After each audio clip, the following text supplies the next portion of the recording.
आप जानते हैं कि ये इस्लामी साल का आखिरी 12वां महीना जिलहज्जा का है और आज इसकी 18 तारीख है। जिलहज्जा का महीना कुर्बानी का महीना है, हज का महीना है, इस्लामी साल का आखिरी महीना है और हुर्मत के 4 महीनों में से भी आखिरी महीना है। आज के दिन की जो तारीख है उसने इत्तेफाक है कि 18 तारीख है और जुम्मतुल मुबारक का दिन है। तारीख इस्लाम के अंदर इस दिन को बड़ी अहमियत हासिल है कि इस दिन में 18 जिलहज जुम्मतुल मुबारक का दिन सन 35 हिजरी को अमीरुल मोमिनीन खलीफतुल मुस्लिमीन रसूलुल्लाह सल्लल्लाहु अलैहि वसल्लम के तीसरे जानशीन हज़रत सैयदना उस्मान इब्न अफ़्फ़ान रज़ी अल्लाह ताला अन्हु की अलमनाक शहादत हुई है। हज़रत उस्मान रज़ी अल्लाह ताला अन्हु चौथे नंबर पर इस्लाम लाने वालों में से रसूलुल्लाह सल्लल्लाहु अलैहि वसल्लम से बहुत मोहब्बत फरमाते थे। इस्लाम और अहले इस्लाम से बड़ा प्यार था इनका, बल्कि नबी अलैहिस्सलातु वस्सलाम भी इन्हें बहुत ज्यादा पसंद फरमाते थे, बहुत ज्यादा चाहते थे। आप अलैहिस्सलाम आका इनामदार सल्लल्लाहु अलैहि वसल्लम को हज़रत सैयदना उस्मान इब्न अफ़्फ़ान से बहुत मोहब्बत थी। जो आयत मैंने पढ़ी सूरह फतह की आयत है, लक़द रज़ियल्लाहु अनिल मुमिनीन इज़ युबायिऊनका तहत अश-शजरा। रसूलुल्लाह सल्लल्लाहु अलैहि वसल्लम जब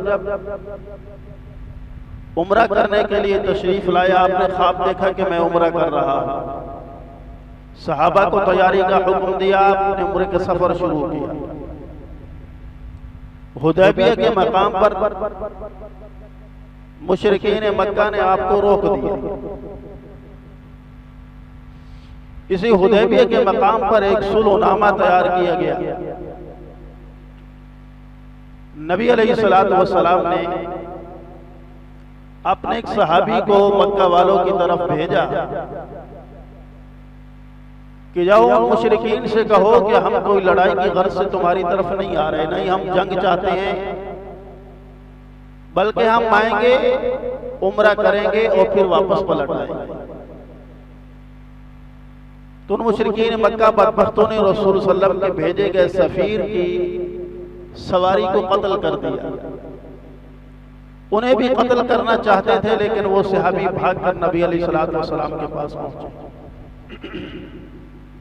फिर रसूलुल्लाह सल्लल्लाहु अलैहि वसल्लम ने हज़रत सैयदना उमर फारूक रज़ी अल्लाह ताला अन्हु से फरमाया कि उमर तुम जाओ और उनसे कहो कि हमारा इरादा महज अल्लाह के घर का तवाफ करना है, उम्रा करना है, हम कोई लड़ाई की नीयत से, जंग की नीयत से हरगिज़ नहीं आ रहा। तो हजरत उमर फारूक रज़ी अल्लाह ताला अन्हु ने अर्ज़ की, या रसूल अल्लाह, आपका हुक्म सर आंखों पर मैं जाने को तैयार हूं, लेकिन मेरी तबीयत में सख्ती है, जलाल है, मुझसे बर्दाश्त नहीं होगा। अगर उन्होंने आपकी शान में गुस्ताखी की तो फिर उमर बर्दाश्त नहीं कर पाएगा। मेरा यह मशवरा है कि मेरी जगह आप सैयदना उस्मान इब्न अफ़्फ़ान को भेजें कि हजरत उस्मान की वहां रिश्तेदारी भी बहुत है और बड़े ताजिर भी थे उनके, और तबीयत और मिजाज के भी ठंडे हैं। तो नबी अलैहिस्सलातु वस्सलाम ने हजरत सैयदना उस्मान को अपना सफीर बना के भेजा। हजरत उस्मान रज़ी अल्लाह ताला अन्हु जब वहां गए तो उन्होंने हजरत उस्मान को तो कुछ नहीं कहा, बल्कि ऑफर की कि हम मोहम्मद बिन अब्दुल्लाह और उसके साथियों के मक्का में दाखिल नहीं होने देंगे। ये मक्का अल्लाह का घर है, ये तुम हो, तुम जितना चाहो तवाफ कर लो, जितने चाहो उम्रे कर लो। तो हजरत उस्मान ने कहा कि अपने पैगंबर के अलावा उस्मान कभी उम्रा नहीं कर सकता। अफवाह फैली कि मुशरिकीन मक्का ने हजरत उस्मान को शहीद कर दिया। रसूलुल्लाह सल्लल्लाहु अलैहि वसल्लम के पास जब ये खबर पहुंची तो आप अलैहिस्सलातु वस्सलाम को बड़ा दुख हुआ। आप अलैहिस्सलातु वस्सलाम की नजर में हजरत उस्मान की इतनी अहमियत थी कि अल्लाह ने इसका कुरान में जिक्र किया। नबी अलैहिस्सलातु वस्सलाम के साथ 1400 या 1450 सहाबा का लश्कर था। आप अलैहिस्सलातु वस्सलाम ने अपने सहाबा से फरमाया, ए लोगों आगे आओ, ये मेरा हाथ है, ये उस्मान का हाथ है, आओ मेरे हाथ पे बैअत करो। हम उस वक्त तक पीछे नहीं जाएंगे जब तक उस्मान के खून का बदला ना लेंगे।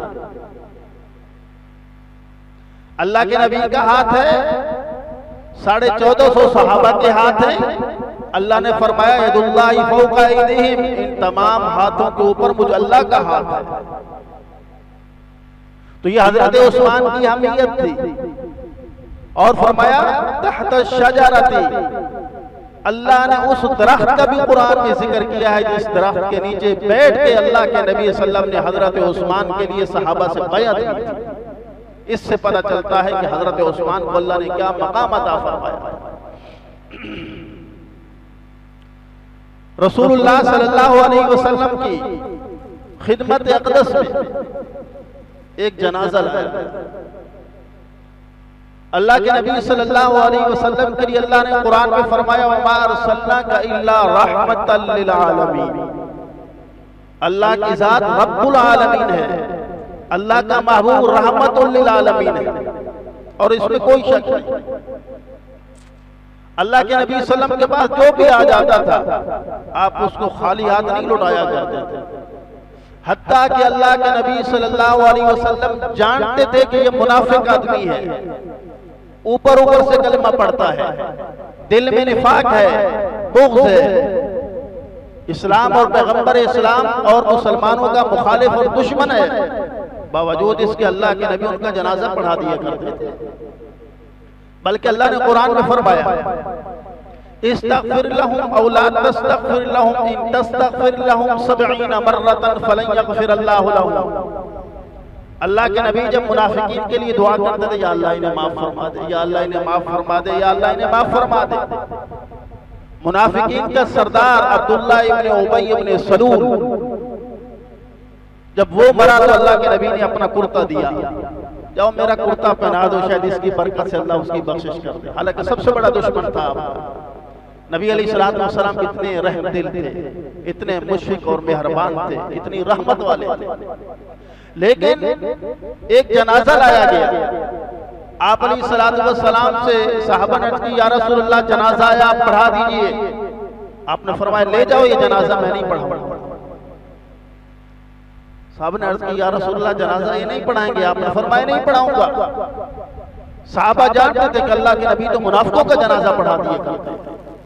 अल्लाह के नबी तो मुनाफिकों के लिए इस्तग़फ़ार करते हैं, उनकी बख्शिश की दुआएं मांगते हैं। अल्लाह ने मना कर दिया कि इनके लिए दुआएं नहीं किया कर। मुनाफिक मुशरिक काफिर के लिए जितनी दुआ कर लो, अल्लाह ने फरमाया कि 70 मर्रतन 70 मरतबा इनके लिए दुआ कर मग़फ़िरत मेरे से मांगे कि मैं नहीं मग़फ़िरत करूंगा। फिर अल्लाह के नबी ने दुआ मांगना छोड़ दिया। तो ये जनाजा जो भी आता था अल्लाह के नबी पढ़ा दिया करते थे। लेकिन एक जनाजा ऐसा आया, अल्लाह के वसल्लम ने फरमाया मैं इसका जनाजा नहीं पढ़ाता। साहबा ने पूछा क्यों या रसूल अल्लाह? आपने फरमाया ये उस शख्स का जनाजा है जिस शख्स के सीने में मेरे उस्मान के लिए दुश्मनी है, मेरे उस्मान के लिए बुग़्ज़ रखता था अपने सीने में ये शख्स। इस शख्स का जनाजा मैं नहीं पढ़ाता। इससे अंदाजा लगाइए कि हजरत उस्मान इब्न अफ़्फ़ान को अल्लाह ने क्या मकाम अता किया। हजरत उस्मान रज़ियल्लाहु ताला अन्हु या कोई भी सहाबी हो, अलिफ से लेकर ये तक, अबू बकर की अलिफ से लेकर हजरत अली की ये तक, जितने सहाबा हैं 1.25 लाख सहाबा की जमात मुक़द्दस तरीन जमात है, पाकीज़ा तरीन जमात है। किसी एक सहाबी का बुग़्ज़ भी इस शख्स के सीने में होगा, वहां ईमान नहीं रह सकता, वो शख्स मोमिन नहीं हो सकता। तो हजरत उस्मान की तो बड़ी शान है। नबी अलैहिस्सलातु वस्सलाम ने फरमाया लिकुल्लि नबिय्यिन रफ़ीक़ुन व रफ़ीक़ी फ़िल जन्नति उस्मान। जन्नत के अंदर हर नबी का एक रफीक होगा, एक दोस्त होगा, एक यार होगा, और अल्लाह ने जन्नत के अंदर मेरा दोस्त वो उस्मान इब्न अफ़्फ़ान को बना दिया। हज़रत सैयदना मूसा करीम अलैहिस्सलातु वस्सलाम जैसे अल्लाह कहने कि कुल्ली नबी रफीक, कि जन्नत के अंदर हर नबी का एक रफीक साथी दोस्त होगा। तो हजरत मूसा अलैहिस्सलाम ने अल्लाह की बारगाह में अर्ज की, या रब्बना करीम, जन्नत के अंदर हर नबी का रफीक होगा, दोस्त होगा, मेरा रफीक कौन होगा, मेरा दोस्त कौन होगा?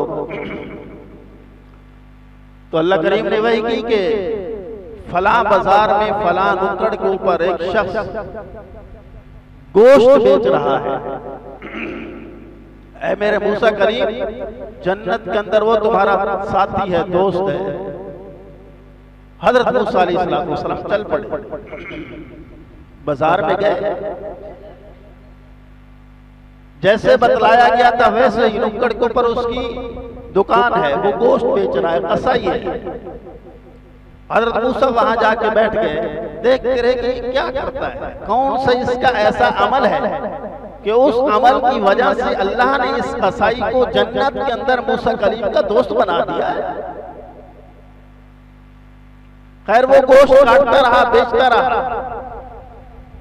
शाम के वक्त जब वो दुकान बंद करने लगा तो एक थैली उठाई उसने और जाने लगा।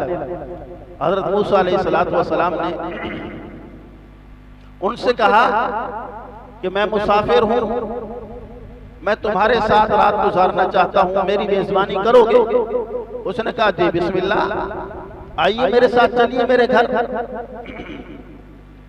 अब हज़रत मूसा अलैहिस्सलाम उस कसाई के साथ जा रहे हैं उसके घर में।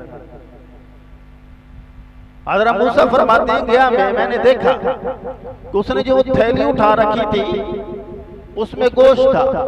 जाके उसने उस गोश्त को साफ किया, धोया, उसकी हंडिया चढ़ाई, उसको पकाया। पकाने के बाद सबसे पहले वो एक नुक्कड़ के ऊपर एक बुढ़िया बैठी थी, बहुत ज़ईफ़ुल उमर थी, उसके पास ले गया, उसको अपने हाथों से खिलाया। वो बुढ़िया खाना भी खा रही थी और अपनी ज़बान में कुछ बोल भी रही थी। जब खाना खिला चुका वापस आया तो हज़रत मूसा अलैहिस्सलाम ने उससे पूछा कि ये कौन है? तो उस कसाई ने कहा, ये मेरी माँ है, ये मेरी वालिदा है। तो हज़रत मूसा ने कहा, रोज ऐसे करते हो? तो उस कसाई ने कहा, रोज मेरा यही मामूल है कि मैं सुबह जाते ही जब जानवर ज़िबा करता हूँ, उस जानवर के अच्छे हिस्से का गोश्त काट के रख लेता हूँ और फिर वही गोश्त में शाम को आते हुए अपने साथ लाता हूँ, अपने हाथों से पकाता हूँ और अपनी बुढ़िया माँ को अपने हाथों से खिलाता हूँ। तो हज़रत मूसा अलैहिस्सलाम ने फरमाया, अच्छा फिर ये बड़बड़ा क्या रही थी, क्या बोल रही थी? तो उस कसाई ने कहा, जब मैं अपनी वालिदा को खाना खिला लेता हूँ तो फिर मेरी वालिदा मुझे दुआ देती है कि मेरे बेटे अल्लाह तेरा भला करे, अल्लाह तेरे ऊपर राजी हो जाए और ऐसा राजी हो जाए कि जन्नत के अंदर मूसा कलीम को तेरा साथी बना दे। तो ये उस माँ की दुआ की बरकत से हजरत मूसा का साथी एक कसाई बना है। तो नबी अलैहिस्सलाम ने फरमाया, लिकुल्ली नबिय्यिन रफीकुन व रफीकी फिल जन्नति उस्मान, कि जन्नत के अंदर हर नबी का एक दोस्त और रफीक और साथी होगा। मेरा साथी रफीक और दोस्त वो उस्मान इब्न अफ़्फ़ान है। और फिर नबी अलैहिस्सलाम ने इन्हें जन्नत की कई मरतबा बशारत दी है। आप अलैहिस्सलाम ने इन्हें पेशेन कोई भी फरमाई, शहादत की पेशेन कोई भी दी और खिलाफत की पेशेन कोई भी दी। हजरत उस्मान रज़ी अल्लाह ताला अन्हु तीसरे नंबर पर खलीफा बने हैं। नबी अलैहिस्सलाम के इंतकाल पर मलाल के बाद पहले मुसलमानों के खलीफा जिन्होंने उम्मत की बागडोर को संभाला, खलीफा बिला फस्ल हजरत सय्यदना अबू बकर सिद्दीक रज़ी अल्लाह ताला अन्हु। हजरत अबू बकर सिद्दीक रज़ी अल्लाह ताला अन्हु का दौर हुकूमत 2 साल है।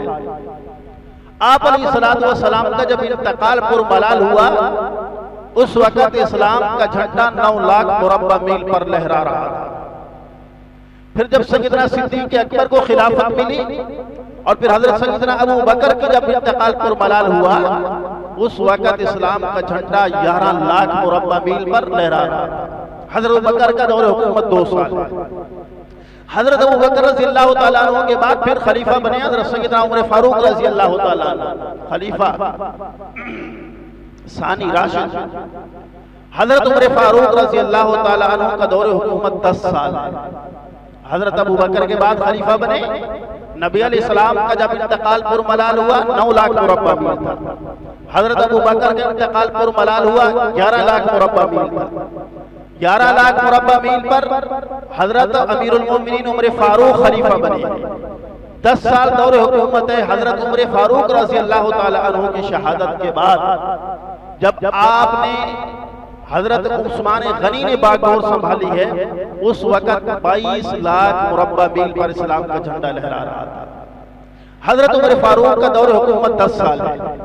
इसके बाद हजरत सैयदना उस्मान गनी रज़ी अल्लाह तआला अन्हु खलीफा बने हैं और हजरत सैयदना उस्मान गनी का दौर हुकूमत 11 साल 11 महीने 18 दिन, 12 दिन कम 12 साल। हजरत उमर फारूक की शहादत हुई उस वक्त 22 लाख मुरब्बा मील पर इस्लाम का झंडा था। हजरत उस्मान गनी रज़ी अल्लाह तआला अन्हु की 18 ज़िलहज सन 35 हिजरी में जब शहादत हुई है तो 44 लाख मुरब्बा मील पर इस्लाम का झंडा लहराया गया। सबसे बड़ा दौरे हुकूमत, सबसे वसी रकबा खुलाफाए राशिदीन में हजरत सैयदना अबू बकर, उमर, उस्मान और अली रिज़वानुल्लाह तआला अलैहिम अजमाइन, इनको खलीफा राशिद कहा जाता है, खुलाफाए राशिदीन है। फिर हजरत अली आए, ज्यादा देर उनकी हुकूमत नहीं चली और फितनों में वक्त गुजरा। हजरत हसन और हजरत हुसैन है 6 महीने तक रहे, ज्यादा वक्त। फिर हजरत अमीर मुआविया का जब दौर हुकूमत है तो फिर सबसे बड़ा जो रकबा हुआ इस्लाम ने जो फतह किया है वो 64,65,000 मुरब्बा मील पर था। तो हजरत उस्मान गनी रज़ी अल्लाह तआला अन्हु रकबे के एतबार से सबसे बड़े खलीफा राशिद हैं। नंबर के एतबार से आपका तीसरा नंबर है और रसूलुल्लाह सल्लल्लाहु अलैहि वसल्लम ने इन्हें पेशन कोई भी दी, क्या उस्मान अल्लाह तुझे कमीज पहनाएंगे, अल्लाह तुम्हें कुर्ता पहनाएंगे। कुछ लोग वो कुर्ता तुमसे छीनना चाहेंगे, उतारना चाहेंगे, उस कुर्ते और कमीज को हरगिज ना उतारना। उलमा ने लिखा ये इशारा था इस तरफ कि अल्लाह आपको हुकूमत, सल्तनत, इक़्तिदार और खिलाफत का कमीज और कुर्ता पहनाएंगे और कुछ बलवाई उसको उतरवाना चाहेंगे, वो हरगिज ना उतारना। तो हजरत उस्मान गनी रज़ी अल्लाह तआला अन्हु ने नबी अलैहिस्सलातु वस्सलाम की इस वसीयत को बड़ा मजबूती से थामे रखा। आखिर वक्त तक इस कमीज और कुर्ते को नहीं उतारा, हत्ता के अपनी जान का नजराना पेश कर दिया।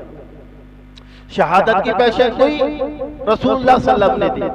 आप अलैहिस्सलातु वस्सलाम वो पहाड़ पर हैं, आपके साथ हजरत सैयदना अबू बकर भी हैं, हजरत सैयदना उमर फारूक भी हैं, हजरत सैयदना उस्मान गनी भी हैं। और पहाड़ ने जुम्बिश की, हिलने लगा, ज़लज़ला आया। नबी अलैहिस्सलातु वस्सलाम ने पहाड़ पे जोर से पांव मारा और आपने फरमाया उस्कुन या सबीरो, रुक जा, ठहर जा, थम जाए पहाड़, तू नहीं जानता लगा तेरे ऊपर इस वक्त नबीयुन व सिद्दीकुन व शहीदान, तेरे ऊपर एक नबी है, इस वक्त तेरे ऊपर एक सिद्दीक है, इस वक्त तुझ पर 2 शहीद मौजूद हैं। तो उस वक्त नबी अलैहिस्सलातु वस्सलाम खुद नबी थे, सिद्दीक हजरत सैयदना अबू बकर सिद्दीक आपके साथ थे, शहीदान और फरमाया 2 शहीद हैं तेरे ऊपर। उनमें हजरत सैयदना उमर फारूक नबी अलैहिस्सलातु वस्सलाम के साथ थे और हजरत सैयदना उस्मान गनी आप अलैहिस्सलातु वस्सलाम के साथ थे। तो ये रसूलुल्लाह सल्लल्लाहु अलैहि वसल्लम की पेशेन गोइयां थी। और फिर नबी अलैहिस्सलातु वस्सलाम की 2 नूरे नजर लख्ते जिगर हजरत सैयदना उस्मान के निगाह में थी और कायनात इंसानी के अंदर वाहिद हस्ती हजरत सैयदना उस्मान इब्न अफ़्फ़ान की है कि जिनके घर में किसी नबी की 2 बेटियां यके बाद दीगरी आई। पहली बेटी हजरत रुक़िया इनके निकाह में थी, उनका इंतकाल हो गया। नबी अलैहिस्सलातु वस्सलाम ने अपनी दूसरी बेटी हजरत सैयदा उम्मे कुलसूम इनके निकाह में दे दी, उनका भी जब इंतकाल हो गया फिर नबी अलैहिस्सलाम ने फरमाया अगर अल्लाह पाक मुझे 40 बेटियां देता और वो मैं हजरत उस्मान के निकाह में देता, यके बाद उनका इंतकाल होता जाता, मैं अपनी बेटी उस्मान के हवाले करता चला जाता। तो ये कौन सुसर कर सकता है अपने दामाद के साथ? वही सुसर करेगा कि जिस सुसर के साथ उस दामाद ने अच्छा वक्त निभाया हो। जिस दामाद को अपने सुसर के साथ और जिस सुसर को अपने दामाद के साथ मोहब्बत हो, एतमाद और यकीन हो, वही कर सकता है, इसके अलावा कोई नहीं कर सकता। तो ये हजरत सैयदना उस्मान इब्न अफ़्फ़ान की खुसूसियत है। हजरत उस्मान इब्न अफ़्फ़ान रज़ियल्लाहु ताला अन्हु ने अपने दौर हुकूमत में भी और दौर हुकूमत से पहले भी इस्लाम के लिए बेतहाशा माल खर्च किया है। और फिर इनकी जो शहादत है इंतहाई मज़लूमाना शहादत है। अभी वक्त नहीं कि उसको पूरा किया जाए, इंशाअल्लाह आइंदे जुमे में इनके सखावत और हया का जिक्र किया जाएगा। अल्लाह हम सबको उनके नक्श कदम पर चलने की तौफीक अता फरमाए।